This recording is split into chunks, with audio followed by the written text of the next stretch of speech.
Los astrónomos calculan que el diámetro del universo observable excede los 90.000 millones de años luz.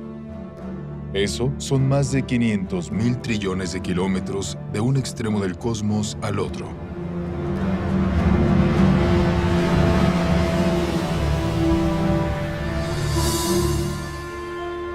El universo contiene al menos 170.000 millones de galaxias, con tantas estrellas y planetas que su número sobrepasa los granos de arena de todas las playas del mundo.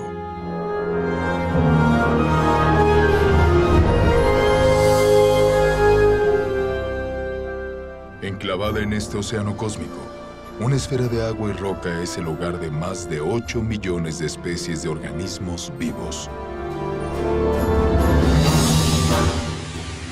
Esta realidad ha inspirado un sinfín de especulaciones, incontables teorías y una pregunta realmente intrigante.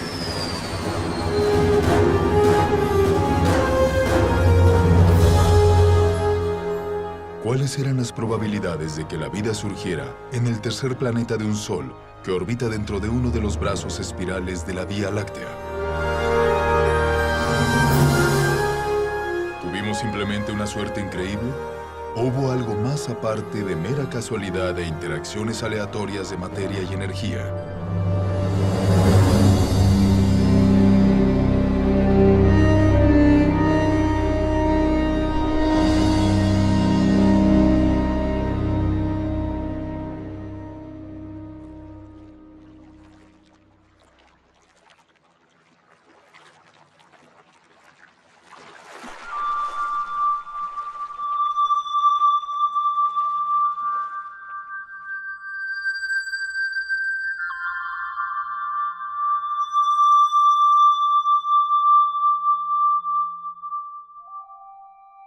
Como habitantes humanos de la Tierra, nos resulta fácil dar la vida por sentada. Es más, estamos mal acostumbrados a su abundancia.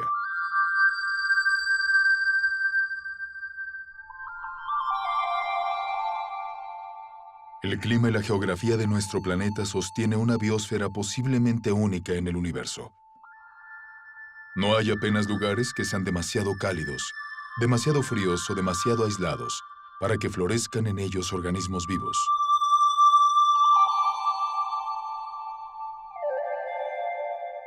En medio de esta espectacular diversidad, uno de los mayores retos a los que se ha enfrentado la ciencia resuena en cada insecto, secuoya y ballena. ¿Cómo surgió la primera vida en un tiempo en el que no existía vida de ningún tipo? ¿Cómo se originó la vida en la Tierra? ¿Por dónde empezar? Es decir, hay decenas de teorías y te encuentras con una tremenda diversidad de puntos de vista, muchos de ellos contradictorios entre sí. Para comenzar, siquiera a intentar descifrar el misterio, tenemos que proporcionar suposiciones sobre lo que debió suceder en un pasado lejano. No hay evidencia directa porque no existen testigos del evento y no hay prácticamente ningún fósil. Lo que nunca observamos, nunca, son sustancias químicas inertes formando una célula. Así que, en un sentido, es un campo de investigación en el que los hechos importantes ya han sucedido.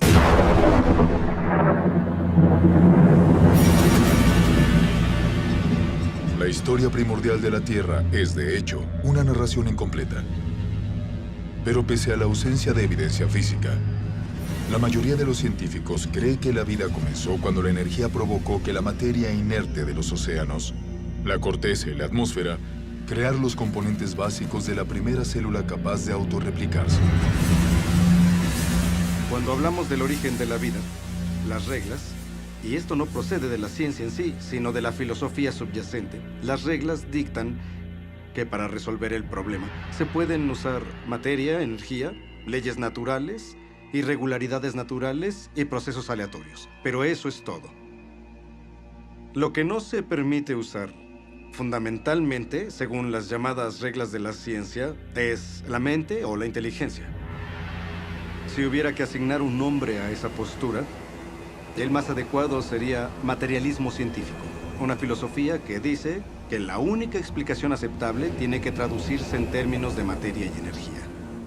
Y si no puedes resolver el problema con esos recursos, no te está permitido cambiar las reglas. Así que, desde esa perspectiva, ¿cómo surgió la vida partiendo únicamente de materia y energía?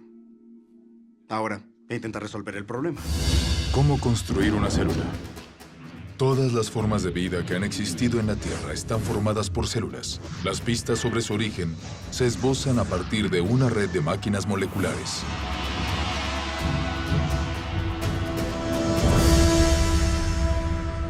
Encerrados en una célula eucariótica moderna, complejos mecanismos biológicos realizan su trabajo suspendidos en líquido.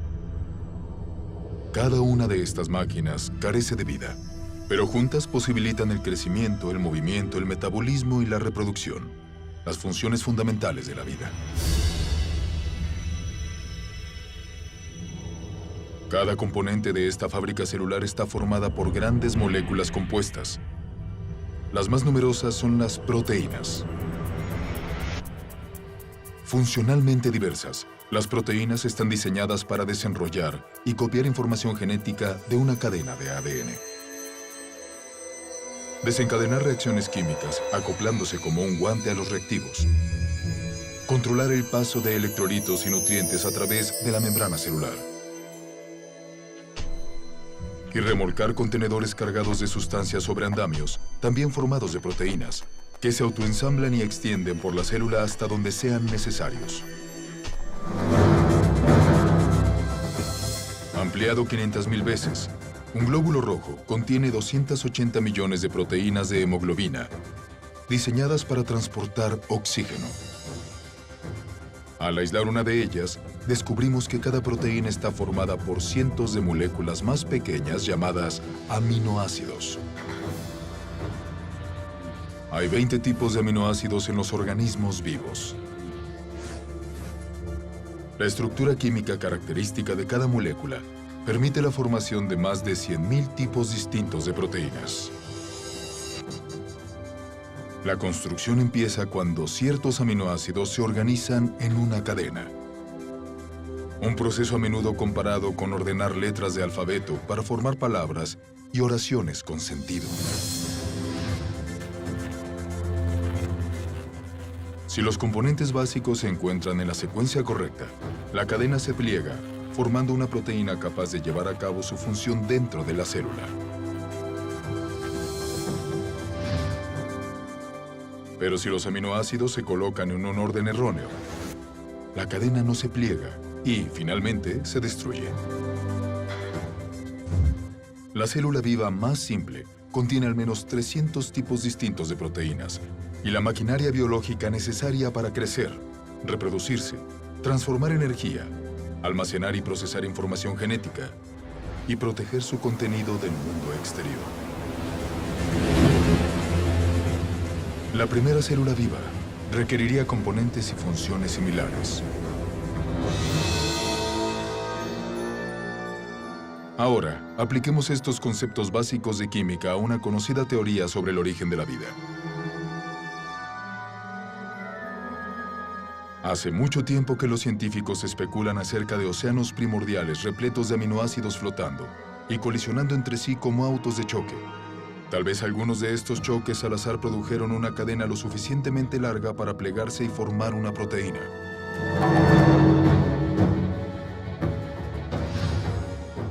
Después, más aminoácidos se unieron en más cadenas que se enrollaron formando aún más proteínas.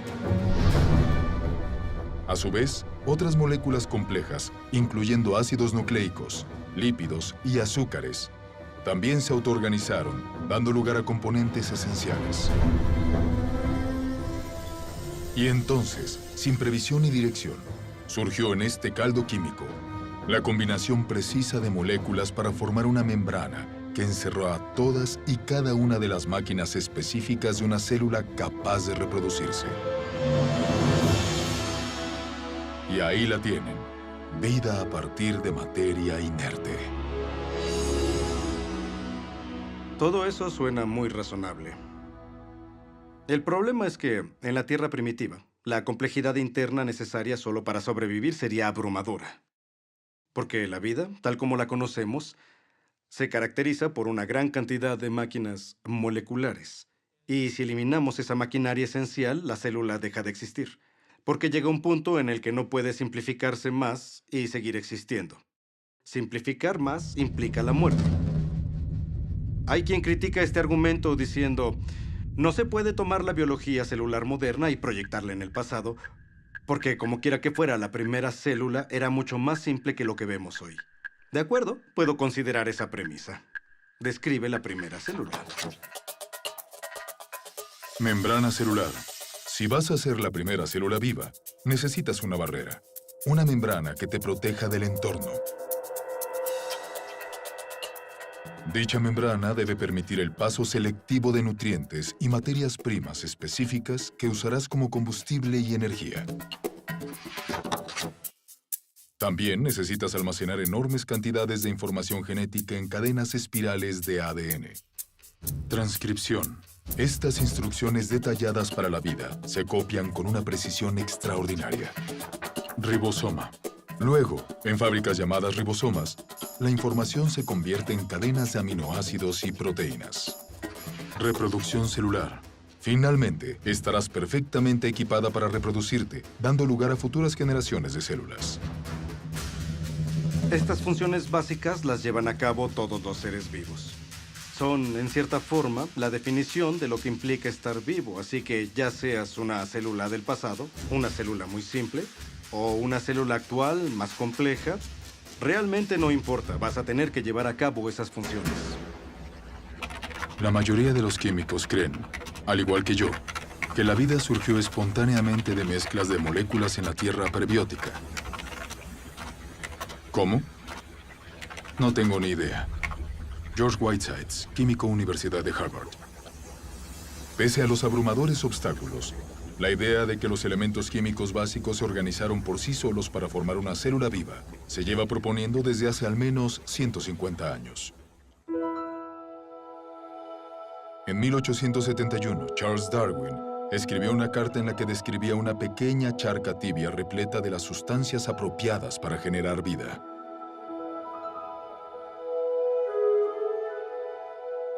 Medio siglo después, el bioquímico ruso Alexander Oparin expandió las ideas de Darwin. En su libro El origen de la vida, teorizó sobre el caldo primordial y la progresión gradual desde compuestos químicos simples a una célula viva. En 1952, esa hipótesis fue puesta a prueba. Stanley Miller, un estudiante de posgrado de la Universidad de Chicago, se propuso determinar si realmente se podían producir los componentes de la vida a partir de sustancias químicas simples. El joven científico construyó un sistema de recipientes de vidrio, simulando el ciclo primigenio del agua, e introdujo una mezcla de gases que pretendía imitar a la atmósfera de la Tierra primitiva. Miller calentó los componentes y cargó los gases con rayos y truenos. Chispas eléctricas con el fin de desencadenar una reacción química. En pocos días, se formó un fango parecido a la brea en el recipiente.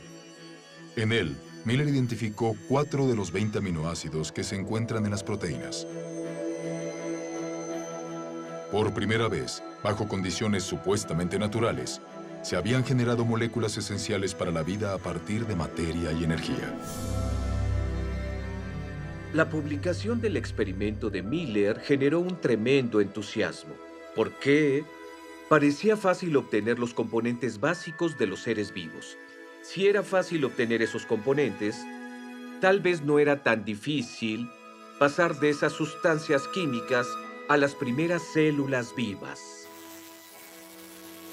Aunque revolucionario en su premisa, más tarde se demostró que el experimento de Miller estaba profundamente equivocado porque no había usado los gases correctos, ignorando el nitrógeno, el dióxido de carbono y el oxígeno, que habrían destruido las moléculas necesarias para la vida en la Tierra primitiva. Pero, a pesar de esos errores, la obra de Miller inspiró otros intentos de recrear las condiciones prebióticas. Hoy, tras décadas de investigación, la esperanza de encontrar una ruta rápida y clara hacia la solución se ha desvanecido. Pero la investigación sobre el origen de la vida continúa en todo el mundo. Su principal hipótesis, que las células vivas surgieron naturalmente de la química inorgánica, se conoce como evolución química. La evolución química viene con mucho bagaje. Si vamos a tomarla en serio como explicación del origen de la vida, también debemos tomar en serio ciertas propiedades fundamentales de la biología.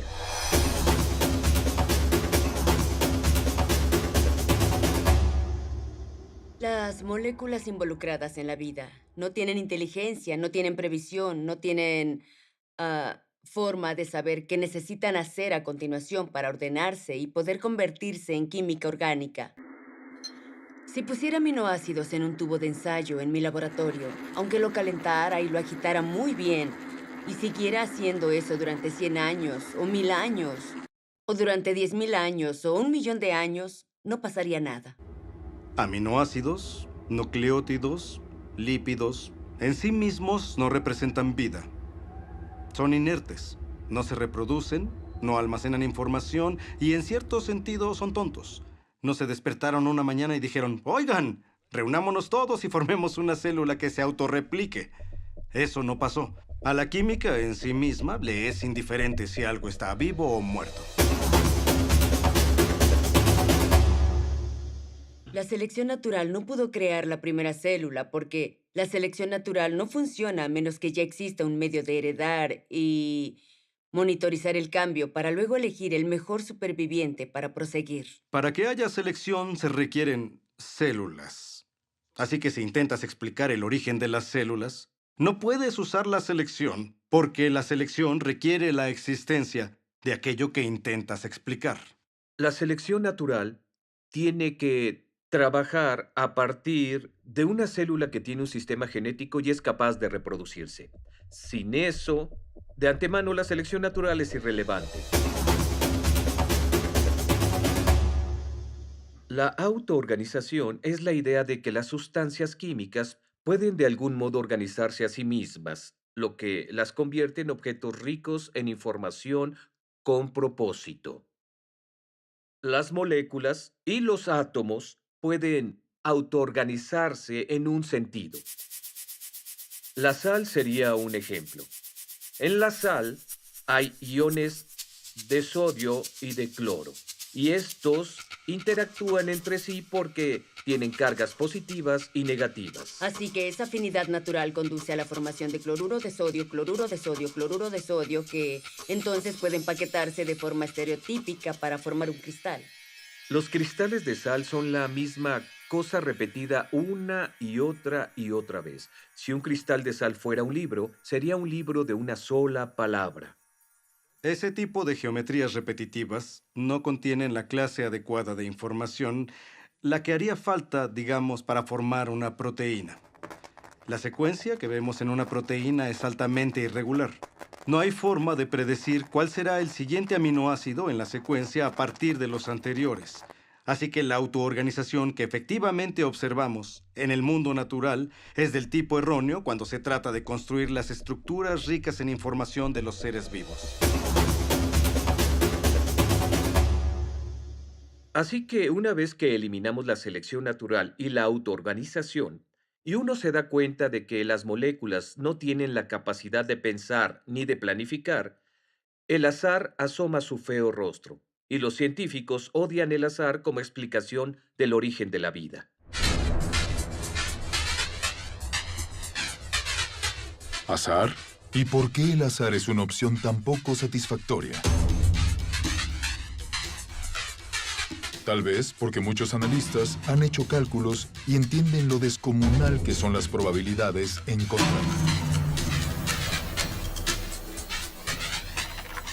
El azar se define como el elemento desconocido e impredecible en cualquier evento que no tiene causa asignable ni dirección por una ley natural o agente inteligente. Desde el siglo XVII, la herramienta usada habitualmente para predecir el resultado de dichos eventos se llama probabilidad matemática. A grandes rasgos, la teoría funciona así.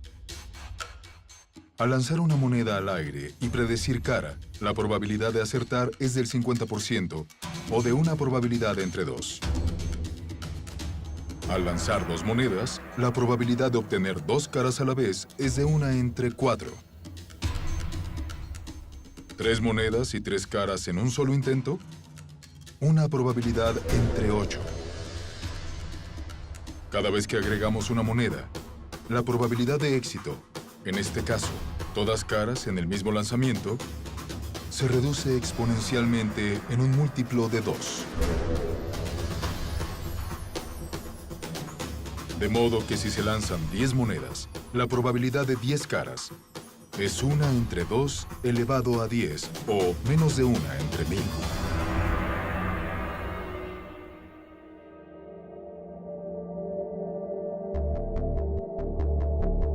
Cuando se aplica al origen de la vida y a la formación aleatoria de grandes biomoléculas, la teoría de la probabilidad clarifica las limitaciones del azar como agente creador en la Tierra primigenia.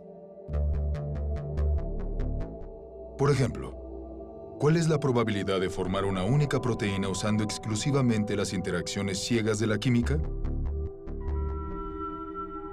Nuestro objetivo es una molécula más pequeña que la media, formada por 150 aminoácidos, cada uno en su lugar preciso para garantizar el plegamiento de la cadena. Los investigadores han calculado que en la Tierra primigenia, la probabilidad de éxito era de 1 entre 10 elevado a 164. Es decir, una cadena de proteína correctamente secuenciada por cada 100 millones de billones de billones de billones de billones de billones de billones de billones de billones de billones de billones de billones de intentos fallidos. A pesar de estas minúsculas probabilidades, algunos teóricos argumentan que, con tiempo suficiente, todo es posible. Muy bien, pongamos a prueba la validez de esa opinión. Comenzaremos estableciendo un medio ambiente ideal para la evolución química. Un mundo imaginario que le proporcione al azar toda oportunidad de éxito. Primero, saturamos los océanos con aminoácidos.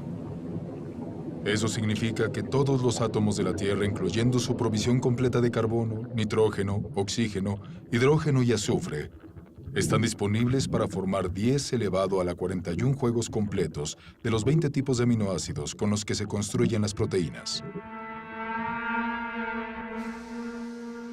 Después alteraremos las leyes naturales con el fin de proteger estos componentes básicos de los rayos destructivos de la luz ultravioleta y de la contaminación química en el caldo primordial. Ahora dejemos actuar a la química y veamos qué pasa.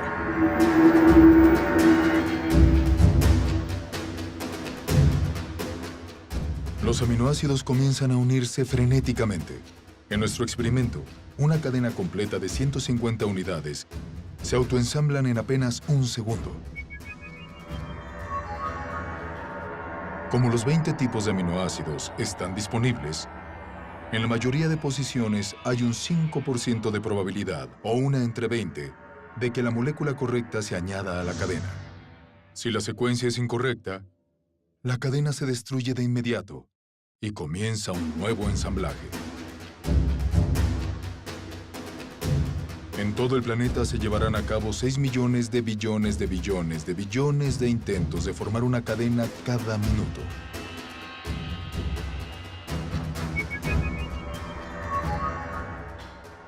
Eso significa que en 4.600 millones de años, la edad máxima calculada para la Tierra, el número de cadenas que no se pliegan superarán 10 elevado a 58. Es un total impresionante, pero ni se acerca a 10 elevado a 164, el número medio de intentos necesarios para construir aleatoriamente una sola proteína de 150 aminoácidos. Así pues, si las reacciones químicas no dirigidas no han podido producir nuestra codiciada molécula ni en toda la historia de la Tierra, ¿cuánto tiempo habría sido necesario? Para averiguarlo, emprendamos un viaje por carretera. Comenzaremos erigiendo un puente que abarque el diámetro del universo observable, una distancia de más de 90.000 millones de años luz. Entonces colocaremos una ameba en un extremo del puente. Este organismo unicelular viajará a la temeraria velocidad de 30 centímetros al año. Y arranca. Mientras esperamos a que se forme una proteína al azar, la ameba se desliza por el puente durante más de 5.000 billones de años hasta cruzar el universo entero y luego regresar. Pero esta carrera apenas ha empezado. La ameba despega de nuevo. Logra llegar al extremo opuesto del cosmos y de vuelta al inicio. Sin embargo, aún no hay una sola proteína funcional a la vista. En el siguiente trayecto, le añadiremos una carga, un único átomo.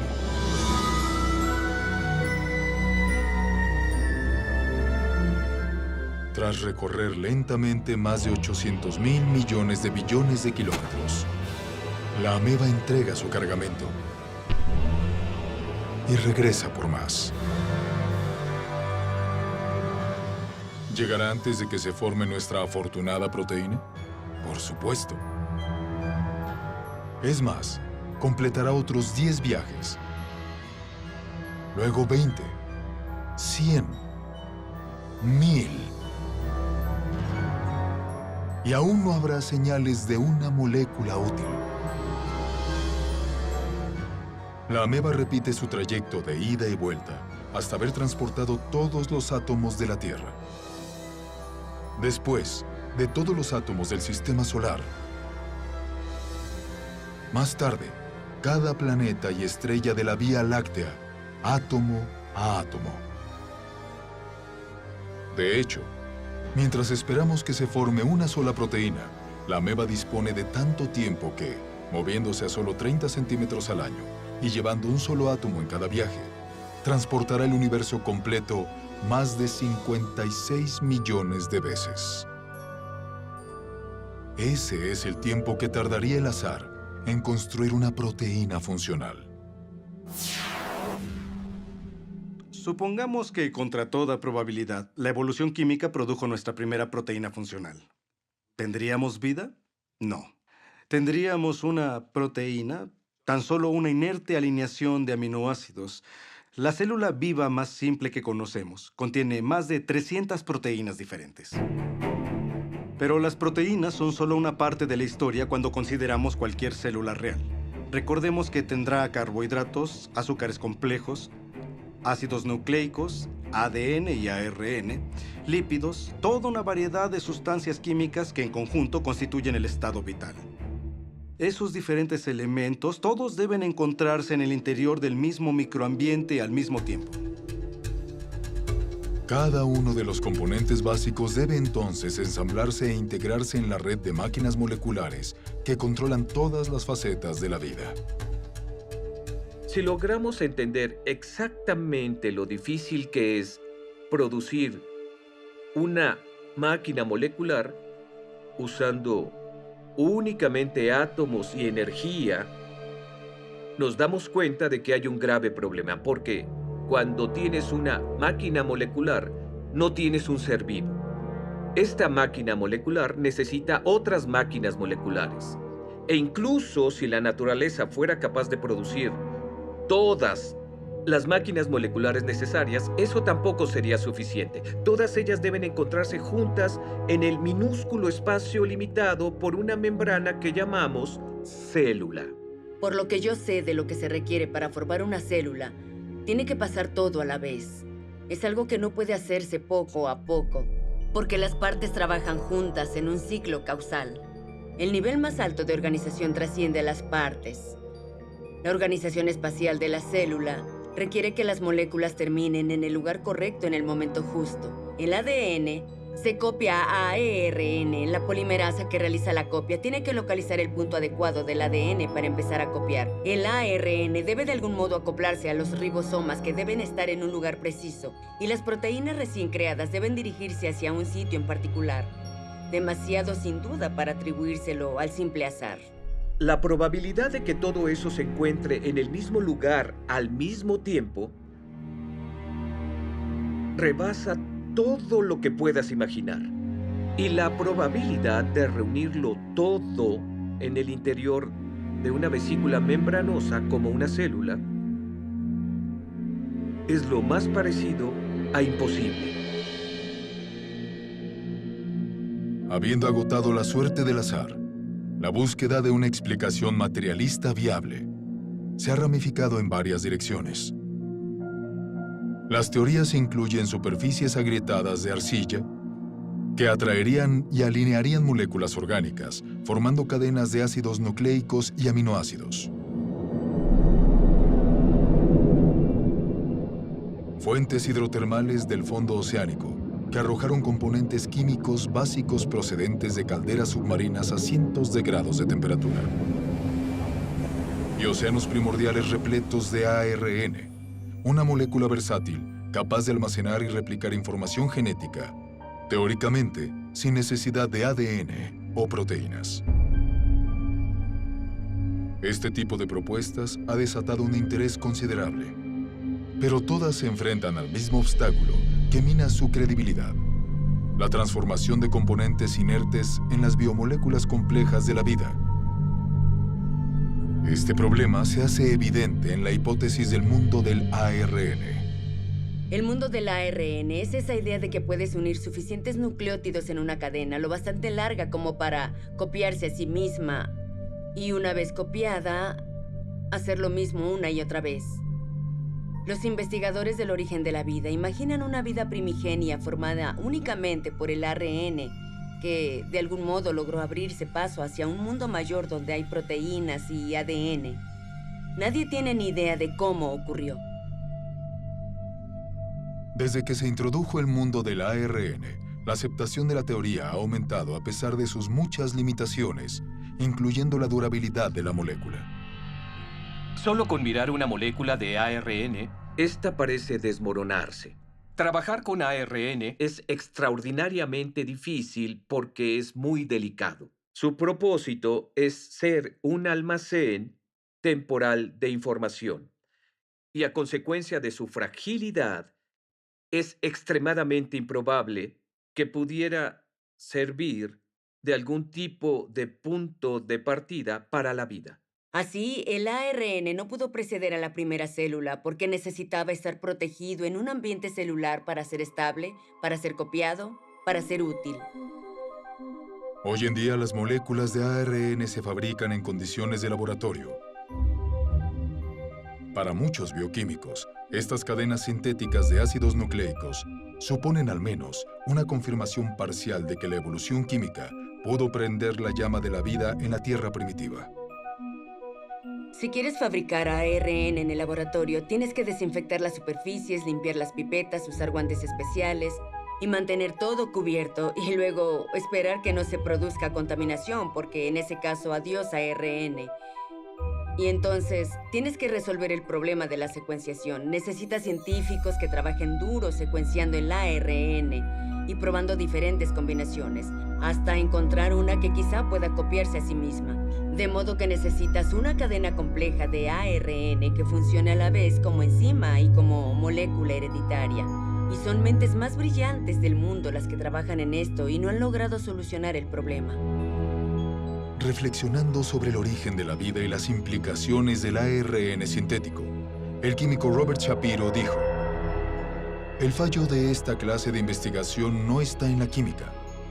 El error está en la lógica de pensar que el control experimental que existe en un laboratorio moderno pudo estar disponible en la Tierra primigenia.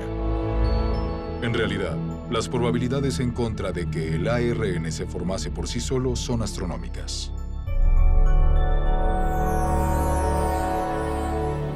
Fabricar ARN en un laboratorio requiere una gran dosis de inteligencia, previsión, planificación y ejecución cuidadosas. Así que lograr la secuencia correcta, sin el máximo cuidado, sin plena intención, es imposible. Las probabilidades de la evolución química se reducen aún más ante la composición del caldo primordial. Si realmente hubo un caldo primordial, químicamente habría sido un caos absoluto. Todo tipo de reacciones químicas cruzadas compitiendo entre sí habrían tenido lugar, interfiriendo con la química deseada. Esto supone moléculas que los seres vivos no utilizan y que son de hecho nocivas para los seres vivos. Las condiciones de la Tierra primitiva eran hostiles para la vida, hostiles para la formación del tipo de enlaces que se necesitan para fabricar moléculas biológicas, y ahí es donde surge un problema enorme, porque el agua rompe los enlaces que mantienen unidas las proteínas. El agua rompe los enlaces que mantienen unidos los ácidos nucleicos, como el ADN. El agua rompe los enlaces que unen los polisacáridos, como el almidón y la celulosa. Así que el origen de la vida no pudo haber ocurrido en el agua.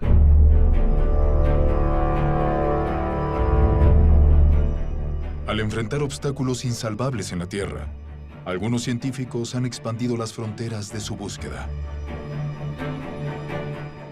En 1976, el biólogo ganador del Premio Nobel, Francis Crick, planteó una alternativa radical para el origen de la vida. Crick sugirió que nuestro planeta fue sembrado con organismos microscópicos transportados desde otra parte del universo por una civilización extraterrestre. Esta teoría se conoce como panspermia. 5 años después, el físico Frederick Hoyle propuso una versión modificada de la panspermia, cuando teorizó sobre cadenas de ADN fabricadas por una inteligencia en una galaxia lejana y liberadas a la deriva, cual semillas de diente de león en un día de viento. Algo de ese material genético llegó a la Tierra. Otra versión de la teoría popularizada por La Roca de Marte, un meteorito descubierto en la Antártida, sostiene que los microbios evolucionaron en otras partes de la galaxia y viajaron a la Tierra a bordo de cometas y asteroides. En cierto sentido, se podría afirmar que la panspermia supone un abandono de la ciencia, porque ubica el problema más allá de toda posibilidad de investigación. Si la ciencia nos dice que la vida probablemente no llegó a la existencia por sí misma aquí en la Tierra, entonces debió venir de otra parte. Aunque suene como una mala película de terror de los años 50. Llegó del espacio exterior.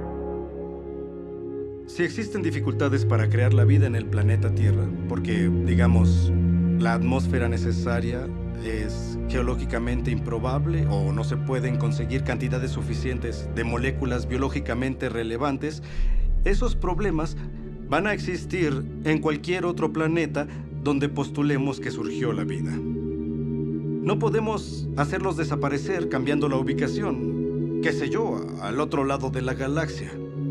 En resumen, la panspermia no resuelve el problema del origen de la vida, solo lo traslada a otra localidad. Las deficiencias de la panspermia han llevado a algunos investigadores hacia una teoría que excede con creces el ámbito de la astronomía convencional, el multiverso. Según esta hipótesis, el nuestro no es el único universo.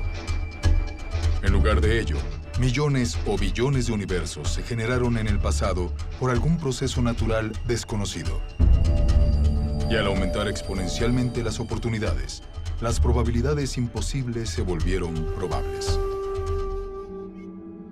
Hasta que, inevitablemente, con el paso del tiempo, la combinación precisa de materias primas, entorno, leyes naturales y una gran dosis de suerte produjeron las moléculas y la maquinaria biológica requeridas para la primera célula viva. En otras palabras, en un vasto océano teórico de universos, alguien tenía que ganar la lotería cósmica y fuimos nosotros. A menudo, cuando leo sobre el origen de la vida, considerando alguna propuesta acerca de la formación, digamos, del ARN o las proteínas, e incluso el mismo autor admite que es químicamente improbable, me pregunto cómo se metió en semejante embrollo, invocando una ruta bioquímica inverosímil para algo que para todo el mundo parece diseñado. Pues se metió en semejante embrollo porque su filosofía le dijo que esa es la única respuesta aceptable. Y en ese atolladero yo quisiera decirle al autor, mira, Tú sabes que es inverosímil, yo sé que es inverosímil. La razón por la que terminaste aquí, al borde del abismo, contemplando la improbabilidad, es que desde hace mucho tiempo decidiste que solo una explicación materialista funcionaría. ¿Cuántas explicaciones fracasadas dentro del marco de referencia materialista es necesario considerar antes de concluir que tal vez debamos movernos y salir de ese marco? Tal vez necesitamos otro tipo de explicación. Cuando uno analiza las diversas teorías de la ciencia, teorías físicas, teorías químicas, teorías sobre la formación de las estrellas, se trata de teorías acerca del mundo exterior. Pero en el caso del origen de la vida, hablamos de una teoría que nos involucra a nosotros. Básicamente de dónde venimos, nuestros orígenes, nuestra cosmovisión, nuestra filosofía, nuestra ciencia, todo está interconectado. Y eso distingue la pregunta del origen de la vida de cualquier otra pregunta de la ciencia. Las ciencias naturales no se pueden disociar de todo lo que conocemos o creemos sobre el mundo. Así que una pregunta muy concreta y aparentemente técnica del tipo ¿cómo se originó el ARN? Puede terminar conectando en el tejido de la realidad con una pregunta muy distinta como ¿podría haber un Dios? ¿Es Dios posible? ¿Podría Dios ser real? Si la vida, con toda su exuberancia, no surgió mediante procesos estrictamente físicos o naturales, deberíamos encontrar indicadores de ello. Yo creo que el origen de la vida es el gran eje central en torno a lo que giran muchas cosas. Así que acudo a la naturaleza como un ser humano curioso y digo, ¿qué es lo que yo considero indicadores normales de inteligencia en la vida cotidiana? ¿Los veo en la naturaleza? Y la respuesta es sí, en abundancia. Lo que vemos en los sistemas biológicos es una maravilla, es bello, es elegante. Y cuanta más biología aprendemos, más evidente resulta el diseño. Cuando empecé a dedicarme al diseño inteligente, la gente publicaba cosas en internet que decían: me gradué en el MIT, fui a la Universidad de Washington e hice un postdoctorado en Harvard. Así que publicaban cosas como: era una mujer inteligente, ¿qué le ha pasado? Lo que ocurre es que el materialismo venda los ojos a la ciencia y nos perdemos de lo que es más significativo acerca del mundo. Creo que es un momento muy emocionante para ser científico porque tenemos la oportunidad de ver las cosas con otros ojos, con una visión fresca. La inteligencia es extraordinariamente útil cuando buscamos un marco explicativo para el origen de la vida que realmente encaja con lo que observamos en la naturaleza. La naturaleza parece diseñada. La vida parece diseñada. El diseño, la inteligencia, explica cosas como toda la información que encontramos dentro de una célula. No hay nada mágico en los seres vivos. Yo soy científico y no creo en la magia. Creo en mecanismos y causas que sean suficientes para dar lugar a los fenómenos que observo. La inteligencia es suficiente. La inteligencia es necesaria. Por lo tanto, la inteligencia es la conclusión a la que llego.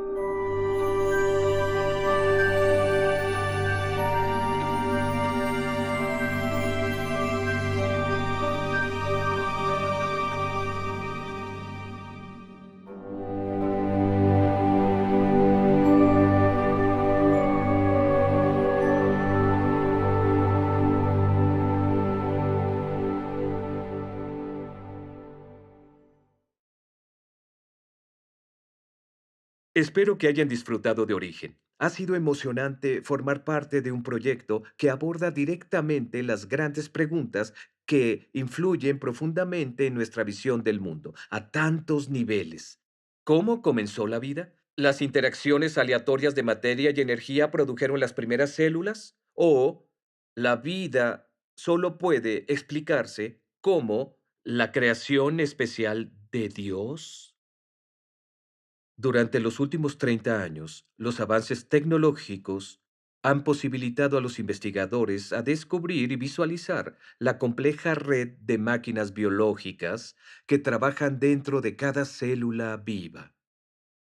Este conocimiento ha inspirado el desarrollo de una argumentación científica convincente a favor del diseño inteligente y el origen de la vida. Se trata de argumentos basados en la evidencia, la lógica y la razón.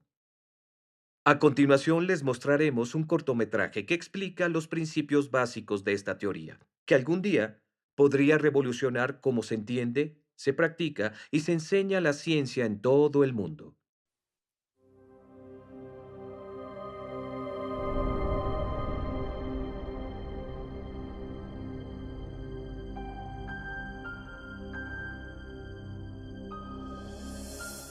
Cuando observo las máquinas moleculares o el proceso increíblemente complejo de división celular, me pregunto, ¿es posible que exista una inteligencia detrás de todo esto?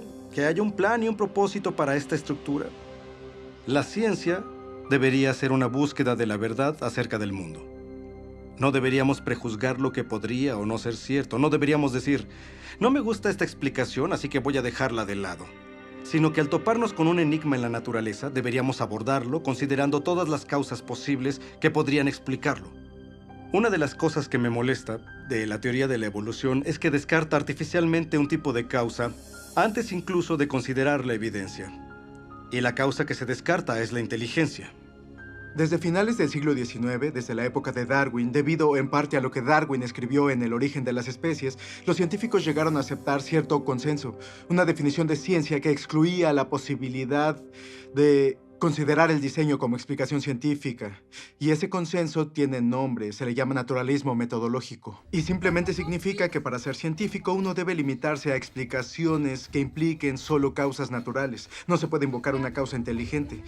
Sin embargo, curiosamente, inferimos inteligencia todo el tiempo. Una parte de nuestro razonamiento cotidiano es reconocer los efectos de la inteligencia. Consideremos, por ejemplo, estos jeroglíficos grabados en las ruinas de monumentos egipcios. Nadie atribuiría las formas y la disposición de estos símbolos a causas naturales como tormentas de arena o erosión. En lugar de eso, los reconocemos como la obra de antiguos escribas de agentes humanos inteligentes. Un razonamiento similar nos hace concluir que las misteriosas figuras de piedra de las costas de la isla de Pascua no se formaron por obra del viento y el agua durante largos periodos de tiempo. Ni suponemos que las plantas crecen con estas formas reconocibles sin algún tipo de guía inteligente. Por supuesto, hacemos estas inferencias constantemente y sabemos que son correctas. Pero la pregunta es, ¿en base a qué hacemos dichas inferencias? ¿Cuáles son los rasgos que nos permiten reconocer la inteligencia? Recientemente, en un libro titulado La inferencia del diseño, el matemático William Dembski ha hecho un avance importante para la comprensión del argumento del diseño. Dembski ha identificado las características específicas de los artefactos que nos hacen reconocer una actividad inteligente. Llegué hasta aquí tratando de analizar cómo razonamos acerca del diseño. ¿Cuáles son los pasos lógicos por los que tenemos que pasar para concluir que existe diseño? Así que lo que intento hacer es establecer un criterio fiable, empírico, científicamente riguroso para decidir si algo ha sido de hecho diseñado. Estaba analizando la lógica de esto y descubrí que se necesita en probabilidad y especificación el patrón correcto. Hacen falta patrones objetivos. Según Dembski, los seres humanos detectan correctamente la actividad inteligente siempre que observan un objeto o evento sumamente improbable, que también se ajusta a un patrón reconocible. Ese tipo de patrón se encuentra en las colinas negras de Dakota del Sur. Quien viaje por el oeste verá muchas formas diferentes en las laderas de las montañas, pero la mayoría no significa nada, son solo rocas con diversos patrones. Pero uno no suele ver las caras de Lincoln, Jefferson, Teddy Roosevelt y George Washington en las laderas. Únicamente se ven en Dakota del Sur. Y eso se debe a un escultor excéntrico que decidió homenajear a estos presidentes dedicando la mayor parte de su vida a cincelar sus caras en esa montaña. Ese patrón es improbable. La forma de una ladera cualquiera también es improbable, pero una ladera al azar no especifica nada. Pero sabemos que hubo 4 hombres que fueron presidentes de los Estados Unidos que tenían patrones particulares en sus caras, y los patrones de la ladera de la montaña de Dakota del Sur coinciden con los patrones de sus caras en otros lugares. Si alzo la vista y miro las caras, reconozco inmediatamente que coinciden con las caras de los 4 presidentes que he visto antes en billetes o retratos de la Galería Nacional o en fotografías de libros. Así me doy cuenta que cuando miro el monte Rushmore no solo encuentro una configuración de roca altamente improbable, sino una que coincide con un patrón independiente, lo que sin duda indica inteligencia. Tenemos poca probabilidad y especificación. Es diseño.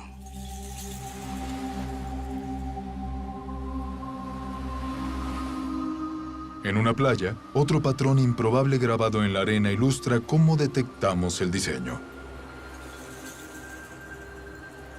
Nadie inferiría que este mensaje fue escrito por el movimiento de las mareas, sino que, debido a las características de este patrón, identificamos las palabras como producto de una inteligencia. Ese orden improbable de elementos se ajusta también a un patrón independiente, en concreto a la forma de las letras que reconocemos del alfabeto y a palabras que sabemos del vocabulario de nuestro idioma. Así que la improbabilidad de ese orden preciso, más el hecho de que se ajusta a un patrón independiente, desencadenan la conciencia de que existe diseño. Este ejemplo sugiere que los criterios de William Dembski para la detección de diseño, improbabilidad y especificación son, en esencia, equivalentes a información. El tipo de información presente no solo en fotografías, textos y secuencias numéricas, sino también codificada en el software informático y las señales de radio. La capacidad de detectar información en transmisiones electromagnéticas ha hecho posible una búsqueda única de inteligencia. Desde hace más de 3 décadas, los astrónomos del programa SETI, de búsqueda de inteligencia extraterrestre, monitorizan señales de radio del espacio exterior intentando encontrar patrones que contengan información. Normalmente, los radiotelescopios reciben ruido al azar o señales repetitivas simples producidas de forma natural por estrellas, galaxias y otros cuerpos celestes. Pero los astrónomos reconocen que si alguna vez identificaran una señal que contuviera información, esto confirmaría la existencia de vida extraterrestre inteligente. Se ha especulado que alguna civilización extraterrestre podría haber intentado comunicarse utilizando el lenguaje universal de las matemáticas, tal vez mediante un patrón reconocible como una serie de números primos. No se puede obtener esa serie al azar, se necesitan complejidad o improbabilidad, muchos números primos, y también se necesita un patrón. Y tiene que ser el tipo correcto de patrón, no es un patrón impuesto. Es un patrón que está ahí objetivamente. Hasta la fecha, el programa SETI no ha detectado ningún patrón o información que indique la existencia de inteligencia en alguna galaxia lejana. Pero en otro universo, mucho más cercano, los científicos han descubierto una gran cantidad de información en el núcleo de la célula viva. El ADN tiene una estructura ideal para transportar información. En las A's, C's, T's y G's, las bases de la doble hélice del ADN, está el potencial para almacenar una cantidad tremenda de información. De hecho, no existe una entidad en el universo conocido que almacene y procese información más eficientemente que la molécula de ADN. Una secuencia completa de ADN humano tiene 3.000 millones de caracteres individuales. El análisis de las regiones codificadas de la molécula de ADN muestra que sus caracteres químicos se encuentran en un orden específico que permite transmitir instrucciones o información detallada, como las letras en una oración con sentido o los dígitos binarios del código informático. Bill Gates ha dicho que el ADN es como un programa informático, solo que mucho más complejo que cualquiera que hayamos podido inventar. Y si lo reflexionan, aunque sea un minuto, es una observación altamente sugerente, porque sabemos que Bill Gates no emplea el viento y la erosión o generadores numéricos aleatorios para crear programas, sino ingenieros inteligentes, ingenieros informáticos. Así que todo lo que sabemos por experiencia sugiere que los sistemas ricos en información surgen del diseño inteligente. Pero ¿qué concluimos del hecho de que haya información en la vida, en cada célula de cada organismo? Ese es el misterio fundamental. ¿De dónde proviene esa información? Durante los últimos 15 años, el filósofo y científico Stephen Meyer ha trabajado en la respuesta a esta pregunta. Meyer ha desarrollado un argumento para demostrar que el diseño inteligente proporciona la mejor explicación del origen de la información necesaria para formar la primera célula viva. Forma parte de nuestro conocimiento básico el hecho de que los agentes inteligentes pueden producir sistemas ricos en información. Así que el argumento no se basa en lo que no sabemos, sino en lo que sí sabemos acerca de la estructura de causa y efecto del mundo. Sabemos actualmente que no hay ninguna explicación naturalista o causa natural que produzca información. Ni la selección natural, ni los procesos de autoorganización, ni el mero azar. Pero sí sabemos de una causa capaz de producir información, y es la inteligencia. Así que cuando la gente infiere diseño a partir de la presencia de información en el ADN, está haciendo lo que se llama en las ciencias históricas inferencia a la mejor explicación. De modo que al encontrar un sistema rico en información, en la célula, en la molécula de ADN específicamente, podemos inferir que la inteligencia desempeñó un papel en el origen de ese sistema, aunque no estuviéramos ahí para observar cómo el sistema empezó su existencia. Hace 150 años, Charles Darwin revolucionó la ciencia con su teoría de la selección natural. Hoy esa teoría enfrenta un reto descomunal. El diseño inteligente ha desencadenado descubrimientos y un intenso debate acerca del origen de la vida en la Tierra. Y para cada vez más científicos, representa un paradigma. Una idea con el poder para, una vez más, redefinir los fundamentos del pensamiento científico. En el siglo XIX, los científicos creían que había dos entidades fundamentales, materia y energía. Pero al empezar el siglo XXI, surge una tercera entidad fundamental que la ciencia ha tenido que reconocer, que es la información. Y al encontrarnos con la biología de la era de la información, crece la sospecha de que lo que vemos en la molécula de ADN es en realidad fruto de una mente, fruto de una inteligencia, algo que solo puede explicarse con el diseño inteligente.